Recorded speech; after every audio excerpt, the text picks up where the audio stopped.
Hello, Amanda from Gloss Creative. Welcome to Fashion Exposed Melbourne. Hi, how are you? Good. So basically one of your key messages when you started out the presentation today was thinking with freedom and about stepping outside of your brain and thinking in a creative space.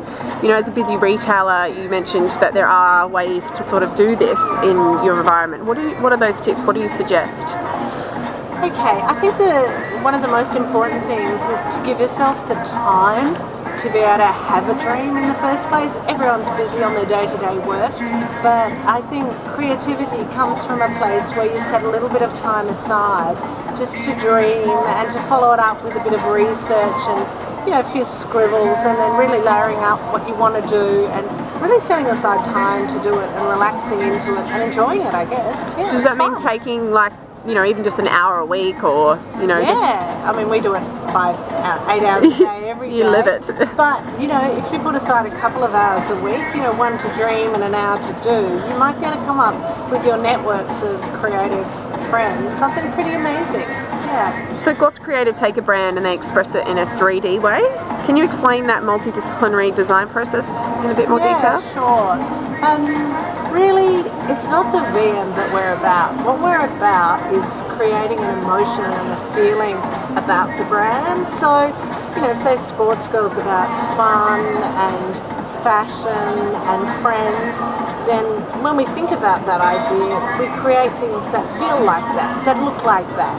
So whatever brand you have, just think about what are the emotions that you want to express and how you can do that in an artistic way. Sure.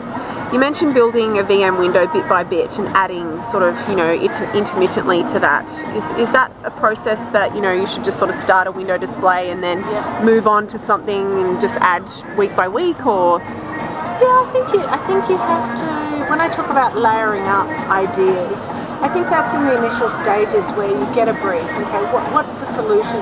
What to the problem or the opportunity there? What's the design? And I think you need to let it be in your head, your dream be in your head for a while, and then do some research, and then your research informs you as to where to take the design. You might find some amazing elements, or the rope that I was talking about. You might find an incredible object that helps you design by the object, that sort of thing. Or you might see then a great idea that you overlay on top of that. So you slowly build it up. You need time to do that. So if you've got a window in a month's time, start thinking about it now. Give yourself a good week or two to think about it, and then action it in the next 2 or 3 weeks after that. And it's also not about just, relying on your own creativity. It's looking outside of that and seeing who's in your local area, like that amazing woman that you found does macrame through a friend of yours. Yeah, it's pretty amazing the people who can do stuff just in your neighbourhood. Ask around. There's always, your local carpenter, might be amazing. Your local metal worker, people who can sew, who can craft. There's lots of those people around who you can bring in and help you create these things. You don't necessarily have to be able to do everything yourself. There are lots of really creative people out there. Yeah, absolutely. You also mentioned that Gloss Creative are impact minimalism specialists. Yeah. What do you sort of mean by that? Okay, we call it grand simplicity. It took us about 5 years to actually work out what our style was. We just did it naturally. It always came out in us, and only after a while you see patterns forming in your style, and I'd look at it and I'd go, everything you do is iconic, everything's quite big, and it makes an impact, but it's also pared back and really quite simple. So that's why we came up with the grand simplicity, which it is. And then one year we entered an awards competition, and one of the judges' notes came back and it said, this kind of impact minimalism. We thought that was a really cool, designy way to say what we already knew. Yeah, absolutely. And what inspires you? I mean, there must be so many things. I guess, Do you travel a lot? Yeah, definitely. I think, whether it's local travel or, traveling overseas is always inspiring.